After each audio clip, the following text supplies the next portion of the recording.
अस्सलामुअलैकुम वरहमतुल्लाहि वबरकातुहू। महाराष्ट्र राज्य शिक्षक पात्रता परीक्षा महा TET, विषय मराठी, घटक व्याकरण, उपघटक वाक्याचे प्रकार। मार्गदर्शक मैं आपका दोस्त, आपका साथी शाकिर शेख सर हाजिर हुआ हूँ आपकी खिदमत में कुछ नया लेकर। तो गाइज़, जो लोग हमारे इस YouTube चैनल पर नए हैं वो लोग सब्सक्राइब ज़रूर करें, लाइक शेयर कमेंट ज़रूर करें और वीडियो को अंत तक देखें। इंशाअल्लाह आप लोग इससे ज़रूर फ़ायदा हासिल करोगे। तो गाइज़, सबसे पहले तो वेलकम है आप लोगों का हमारे इस YouTube channel mission TET and CTET पर। ठीक है, तो बढ़ते हैं आज के इस वीडियो की ओर। तो देखिए, हम लोगों ने अर्थ के जो प्रकार थे वो दो तरीके के पढ़े थे, स्वरूप की दृष्टि से वाक्य के प्रकार और अर्थ की दृष्टि से वाक्य के प्रकार। इसके पहले पीरियड में या इसके पहले वीडियो में हम लोगों ने स्वरूप की दृष्टि से वाक्य के प्रकार पढ़ लिए थे, जिसमें केवल वाक्य, केवल वाक्य, संयुक्त वाक्य और मिश्र वाक्य, इस तरीके से हम लोगों ने पढ़ लिए थे। तो गाइज, आज हम लोग जो पढ़ने वाले हैं वो है अर्थ की दृष्टी से किंवा अर्थवरून पढ़णारे वाक्याचे प्रकार। इसमें सबसे पहला है आप लोगों का विधानार्थी वाक्य। बढ़ते हैं, किसे कहते हैं विधानार्थी वाक्य। देखिए, डेफिनेशन इसकी व्याख्या बताई गई है की ज्या वाक्यातून कर्त्याने केवळ विधान केलेले असते त्या वाक्याला विधानार्थी वाक्य असे म्हणतात। म्हणजे उदाहरणार्थ बघा, आता मी आंबा खातो, गोपाल खूब काम करतो, ती पुस्तक वाचते। अगर यहाँ पर आप लोग अगर देखें तो सिर्फ एक ही विधान किया गया है, सिर्फ एक ही काम यहाँ पर जो है तो किया गया है। मी आंबा खातो, गोपाल खूब काम करते और ती पुस्तक वाचते। तो ये ऐसे वाक्य है जो कि विधानार्थी वाक्य कहलाते हैं। ठीक है, बढ़ते हैं हमारे दूसरे प्रश्न की ओर या दूसरे वाक्य की ओर, जो कि हमारा है प्रश्नार्थी वाक्य। प्रश्नार्थी वाक्य से आप लोग को समझ आता ही है कि प्रश्न म्हणजे सवाल, यस क्वेश्चन्स। ज्या वाक्यातील किंवा ज्या वाक्यात कर्त्याने, देखो कर्त्या का मतलब होता है, कर्त्या बना है असल में कर्ता से, और कर्ता का मतलब होता है, क्या होता है, यस। जैसे हमारे उर्दू में फेल, फाइल और मफूल होता है तो उसे ही कहा जाता है कर्त्या, यानी कि यहाँ पर जो काम करने वाला है। तो यहाँ पर कर्त्याने प्रश्न विचारलेला असतो त्या वाक्याला प्रश्नार्थी वाक्य असे म्हणतात। इन शॉर्ट यूँ कहा जाए कि जिस वाक्य में किसी तरीके का कोई सवाल पूछा जाए उसे प्रश्नार्थी वाक्य कहते हैं। ठीक है, जैसे उर्दू में अगर मैं कहूँ या हिंदी में अगर कहूँ तो आप कहाँ जा रहे हो, आप क्या कर रहे हो, आपका नाम क्या है, वो कब पैदा हुआ, वो कहाँ जा रहा है। ठीक है, तो ये क्वेश्चंस ऐसे हैं या ये वाक्य ऐसे हैं जो प्रश्नार्थक है, जिससे प्रश्न निर्माण हो रहा है। तो देखिए यहाँ पर, तू आंबा खाल्लास का, मतलब तुमने आम खाया है क्या। तू कोणते पुस्तक वाचतोस, ठीक है, म्हणजे तुम जो है तो कौन सी पुस्तक पढ़ रहे हो। कौन आहे तिकडे, वहां पर कौन है। जितने भी जो क्वेश्चंस है या जितने भी जो वाक्य है सब में क्वेश्चंस जो है तो पूछा गया है। प्रश्नार्थी वाक्य की एक मिसाल ये है या एक निशानी ये है कि उसके अंत में क्वेश्चन मार्क, जिसे प्रश्न चिन्ह कहा जाता है, क्वेश्चन टैग जिसे कहा जाता है, वो उसके अंत में देखने को मिलता है। आप लोग यहाँ पर देख सकते हो, देखिए यहाँ पर भी है, यहाँ पर भी है और यहाँ पर भी है। ठीक है, तो इस तरीके से क्वेश्चन मार्क इसके अंत में होता है, जिसे हम लोग प्रश्नार्थी वाक्य कहते हैं। बढ़ते हैं गाइस अगले वाक्य की ओर। अगला वाक्य है आप लोगों का उद्गारार्थी वाक्य। ठीक है, उद्गारार्थी वाक्य जिसे हम लोग उर्दू में अगर कहा जाए तो फिजाइया जुमला कहते हैं, इंग्लिश में अगर इसे कहा जाए तो एक्सक्लेमेटरी सेंटेंस जो है तो कहते हैं। ठीक है, देखते हैं, ज्या वाक्यामध्ये कर्त्याने आपल्या मनात निर्माण झालेला भावनेचा उद्गार काढलेला असतो त्या वाक्याला उद्गारार्थी वाक्य असे म्हणतात। मतलब जिस जुमले में जो करता है उसने अपने दिल में पैदा हुई भावनाओं को, जज्बात को एक्सप्रेस किया हो, बयान किया हो, उसे हम उद्गारार्थी वाक्य उर्दू में कहा जाए तो फ़िजाइया जुमला, और इंग्लिश में कहा जाए तो एक्सक्लेमेटरी टैग सेंटेंस जो तो हम लोग उसे कहते हैं। ठीक है, अब देखिए एक्सक्लेमेटरी टैग की या यूँ कहा जाए उद्गारार्थी वाक्य की जो पहचान है वो उसका टैग है, वो उसका चिन्ह है। जैसे हम लोगों ने प्रश्नार्थी चिन्ह को जो तो या प्रश्नार्थी वाक्य को हम लोगों ने प्रश्न चिन्ह से जो तो आइडेंटिफाई किए थे, तो इसके भी देखिए बिल्कुल यहाँ पर इसका ये टैग आया है। ठीक है, हर वाक्य में जो तो ये टैग होता है। ठीक है, आप लोग को जो तो देखने को मिल ही रहा होगा। ठीक है, तो बढ़ते हैं। देखिए अब केवड़ा मोटा हा साप। ठीक है, उसके बाद में कोण ही गर्दी, शाबास यूपीएससी पास झालास। ठीक है, तो ऐसे वाक्य में जो है तो यहाँ पर उद्गारार्थी वाक्य से कहा जाता है। वरील प्रकारातील वाक्य होकारार्थी व नकारार्थी या दोन्ही प्रकारातून व्यक्त करता येईल। यानी ऊपर अगर होकारार्थी वाक्य, अगर हम लोग उद्गारार्थी वाक्य को अगर देखें तो उद्गारार्थी वाक्य में होकारार्थी और नकारार्थी, होकारार्थी का मतलब होता है मस्बत जुमला और नकारार्थी का मतलब होता है मनफी जुमला।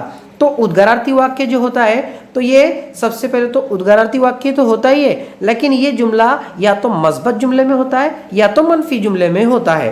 ठीक है, आगे बढ़ते हैं।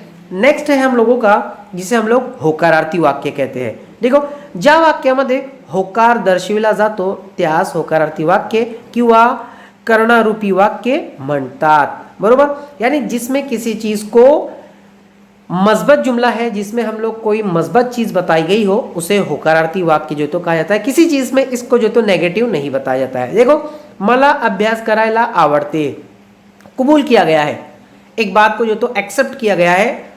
ठीक है, रमेश जेवण करत आहे, इसको में भी वैसा ही है। मला STI ची परीक्षा पास व्हायची आहे, इसमें भी जो है तो एक होकारार्थी वाक्य जो तो इसमें कबूला गया है।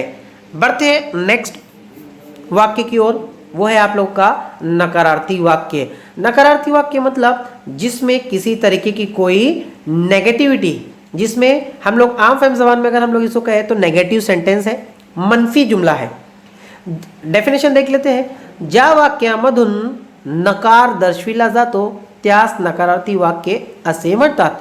मतलब जिस जुमले में किसी चीज का कोई इनकार किया गया हो उसे नकारार्थी वाक्य या उसे मनफी जुमला, नेगेटिव सेंटेंस जो तो कहते हैं। अब मनफी टैग जो तो कौन से है, ना, नको, नहीं। ठीक है, ये जो शब्द है ये नेगेटिव है और इन्हीं से बनता है नेगेटिव जुमला या नेगेटिव सेंटेंस, जिसे नकारार्थी वाक्य जो तो कहा जाता है। देखो आगे उदाहरण में देखो, मी क्रिकेट खेलत नाही, नहीं आया, जिसकी वजह से ये जुमला पूरा नकारार्थी वाक्य बन गया। मला कंटाळा आवडत नाही, बरोबर, तो ये भी जो तो नकारार्थी वाक्य जो तो बन गया, क्योंकि नाही नाही जो तो दोनों में आ गया है। नेक्स्ट देखते हैं हम लोग। नेक्स्ट है आप लोग का स्वार्थी वाक्य। अब स्वार्थी वाक्य क्या है, ज्या वाक्यातील क्रियापदावरून केवळ काळाचा बोध होतो अशा वाक्याला स्वार्थी वाक्य असे म्हणतात।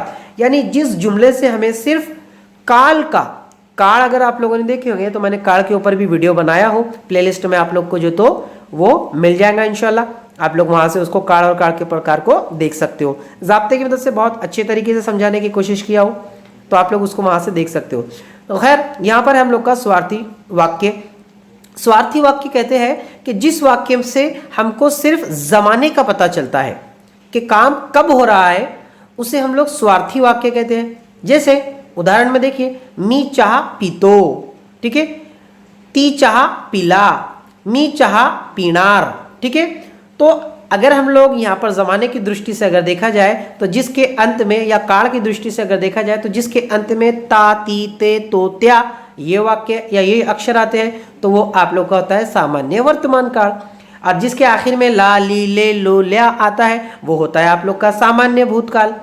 और जिसके आखिर में इल, एल और नार, यहाँ पर नार लिख दिया है, टाइपिंग मिस्टेक है, वो नार है।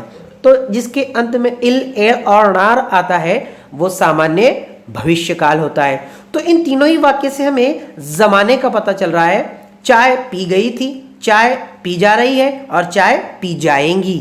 तो इस तरीके से सिर्फ जमाने का पता चल रहा है, उसे स्वार्थी वाक्य कहा जाता है। नेक्स्ट देखते हैं, नेक्स्ट है हम लोगों का आज्ञार्थी वाक्य। ये मोस्ट इंपॉर्टेंट है, इसमें एक दो नहीं बल्कि 4-5 जो है तो चीजें एक्सप्लेन की गई है, मैं आपको बता देता हूं। ज्या वाक्यामधून आज्ञा, आशीर्वाद, विनंती, उपदेश, प्रार्थना इत्यादी गोष्टीचा बोध होतो अशा वाक्यास आज्ञार्थी वाक्य असे म्हणतात, बरोबर। आता देखा, बघा आता, आज्ञा, आज्ञा म्हणजे ऑर्डर, आशीर्वाद, आशीर्वाद मीन्स एक तरीके की दुआ, विनंती, विनंती कहते हैं इल्तिजा को, रिक्वेस्ट को, उपदेश, उपदेश का मतलब होता है कोई पैगाम देना, कोई मैसेज देना, और प्रार्थना, प्रार्थना भी दुआ होती है। तो जिन जुमलों में ऑर्डर, दुआ, रिक्वेस्ट या कोई मैसेज अगर हमको दिया जा रहा हो तो इसे हम लोग आज्ञार्थी वाक्य कहते हैं, ठीक है। देखते हैं हम लोग आज्ञार्थी वाक्य के उदाहरण। तो दरवाजा बंद कर, इसमें जो तो एक आज्ञा दी गई है, आज्ञा मीन्स ऑर्डर दिया गया है। मैंने कहा जाओ वो दरवाजा बंद करो, तो यहां पर वो दरवाजा बंद करो से यहां पर यह कहा गया है कि मैंने तुमको एक ऑर्डर दिया हो। और अगर मैं इसी को कहूंगा कृपया हा दरवाजा बंद करा, तो कृपया अगर कहा गया है तो यहां पर अब रिक्वेस्ट हो गई, ठीक है। तो रिक्वेस्ट में और ऑर्डर में थोड़ा सा फर्क होता है, ठीक है। नेक्स्ट देखते हैं, देव तुझे भले करो, ठीक है। देव तुझे भले करो यानी देव तुम्हारा जो है तो भला करेगा, ये एक आशीर्वाद दिया गया है, ठीक है, एक दुआ दी गई है, ठीक है। आगे देखिए, कृपया शांत बसा किंवा कृपया शांतता रखा, ठीक है। तो यहां पर अगर देखा है तो कृपया आ गया है, तो कृपया का आप लोग मतलब समझते ही हो, इल्तिजा है, रिक्वेस्ट है, किसी से एक रिक्वेस्ट की गई है, ठीक है, तो एक विनंती है। देव मला पास कर, प्रार्थना है, दुआ है, भगवान से एक दुआ मांगी गई है, ठीक है। अब अगर आप लोग दूसरे अगर आशीर्वाद और प्रार्थना में अगर देखें तो इन दोनों में थोड़ा सा फर्क है। आशीर्वाद इंसान इंसान को देता है, यानी कि ऐसे कलमात जो इंसान इंसान की भलाई के लिए देता है वो आशीर्वाद है, और प्रार्थना जो हम डायरेक्टली भगवान से करते हैं, मीन्स हम लोग मजहब इस्लाम को मानने वाले हैं, तो जो हम लोग अल्लाह रब्बुल इज्जत से करते हैं वो हमारी प्रार्थना है, ठीक है। तो देव मला पास कर यानी अल्लाह रब्बुल इज्जत मुझे पास कर। आप लोगों को भी यही दुआ है कि अल्लाह रब्बुल इज्जत आप लोगों को इस टीएटी इम्तिहान में अच्छे से अच्छे नंबरात से कामयाबी व कामरानी अता फरमाए। टेक्स्ट में या कमेंट में आमीन जरूर लिख दे, ठीक है। बढ़ते हैं हमारे अगली वीडियो नेक्स्ट की ओर। प्राणी मात्रावर दया करा, ठीक है। अब प्राणी मात्रावर दया करा ये एक उपदेश है। प्राणी मात्रा यानी कि यूं कहा जाए जानदारों पर, तो जो भी जानदार है इन पर जो तो दया करनी चाहिए। दया का मतलब होता है रहमदिली, यानी उन पर जो तो हमें रहमदिली करनी चाहिए। तो ये आज्ञार्थी वाक्य था। आज्ञार्थी वाक्य में आज्ञा, आशीर्वाद, विनंती, प्रार्थना और उपदेश। उपदेश का मतलब होता है कोई मैसेज, कोई एक पैगाम तो देना, ठीक है। बढ़ते हैं गाइस अगले वाक्य की ओर। अगला वाक्य है आप लोग का विद्यार्थी वाक्य। देखिए आप लोग इसको देख लेते हैं। जेव्हा वाक्यातील क्रियापदाचा रूपावरून तर्क, कर्तव्य, शक्यता, योग्यता, इच्छा इत्यादी गोष्टीचा बोध होतो किंवा बोध होत असेल तर त्यास विद्यार्थी वाक्य असे म्हणतात, ठीक है। विद्यार्थी वाक्य, अब विद्यार्थी वाक्य में कर्तव्य भी होता है, शक्यता भी होती है, योग्यता भी होती है और इच्छा भी होती है। देखिए कर्तव्य, कर्तव्य का मतलब होता है फर्ज, ठीक है। उसके बाद में शक्यता, शक्यता का मतलब होता है इम्कानात जिसे हम लोग चांसेस कहते हैं। योग्यता, योग्यता का मतलब होता है एबिलिटी जिसे हम लोग काबिलियत कहते हैं। और इच्छा, इच्छा का मतलब होता है ख्वाहिश जिसे हम लोग इंग्लिश में विश कहते हैं, ठीक है। तो देखिए यहाँ पर आई वडिलांची सेवा करावी ये कर्तव्य है। कर्तव्य यानी कि फर्ज, मतलब माँ बाप की खिदमत करनी चाहिए। तो ये हमारा क्या है, फर्ज है। हर बेटे का या हर बेटी का जो तो एक फर्ज होता है। तू पास होशील असे वाटते, एक शक्यता है। शक्यता यानी कि एक चांस है, इम्कानात है कि तू पास होशील असे वाटते, यानी तुम जो है तो पास होंगे ऐसा लगता है, ठीक है। आगे देखो योग्यता, ते काम फक्त सचिनच करू शकतो, ठीक है। सचिनच, सचिन आप लोगों ने सुना ही होगा, क्रिकेट में जो तो कितने महान बल्लेबाज का नाम है। तो ते काम फक्त सचिनच करू शकतो, यानी ये काम जो है तो सिर्फ सचिन ही कर सकता है। तो ये सचिन की काबिलियत है, ये उसकी एबिलिटी है कि वो काम सिर्फ सचिन ही कर सकता है। ठीक है, नेक्स्ट देखिए, तू माझा सोबत यायला हवे असे मला वाटते। ठीक है, तू माझा सोबत यायला हवे असे मला वाटते, यानी तू मेरे साथ आएगा ऐसा मुझे लगता है। तो ये उसकी एक इच्छा है। ठीक है, तो इन वाक्यों को हम लोग जो तो विद्यार्थी वाक्य किंवा विद्यार्थी वाक्य जो तो कहते हैं। नेक्स्ट और लास्ट है हम लोगों का जो कि बहुत ही इजी है, जिसे हम लोग संकेतार्थी वाक्य जो तो कहते हैं। ठीक है, संकेतार्थी वाक्य जिसमें कोई इशारा दिया जाए। संकेत का मतलब आप लोग खुद समझते हो कि जिसमें कोई एक इशारा दिया जाए। ठीक है, देखिए डेफिनेशन हम लोग देख लेते हैं। डेफिनेशन देखते हैं क्या है डेफिनेशन। जेव्हा वाक्यात एक गोष्टी केली असती तर दुसरी गोष्टी घडली असती असा संकेत दिला जातो तेव्हा त्या वाक्यास संकेतार्थी वाक्य असे म्हणतात। मतलब अगर कोई एक काम हो गया है और उस एक काम के होने की वजह से कोई दूसरा काम होगा, ऐसा इशारा जब दिया जाता है तो उसे संकेतार्थी वाक्य जो तो कहा जाता है। फॉर एग्जाम्पल मिसाल देख लेते हैं हम लोग। जर चांगला अभ्यास केला असता तर पास झालो असतो। ठीक है, अगर तुमने अच्छी पढ़ाई की होती तो तुम जरूर पास हो जाते। ठीक है, पाऊस पडला तर पीक चांगले येईल, मतलब बारिश होगी तो फसल अच्छी आएगी। ठीक है, गाडी सावकाश चालवली असली तर अपघात झाला नसता, यानी गाड़ी अगर धीरे चलाई जाए तो जो एक्सीडेंट है या जो हादसा है वो नहीं होगा।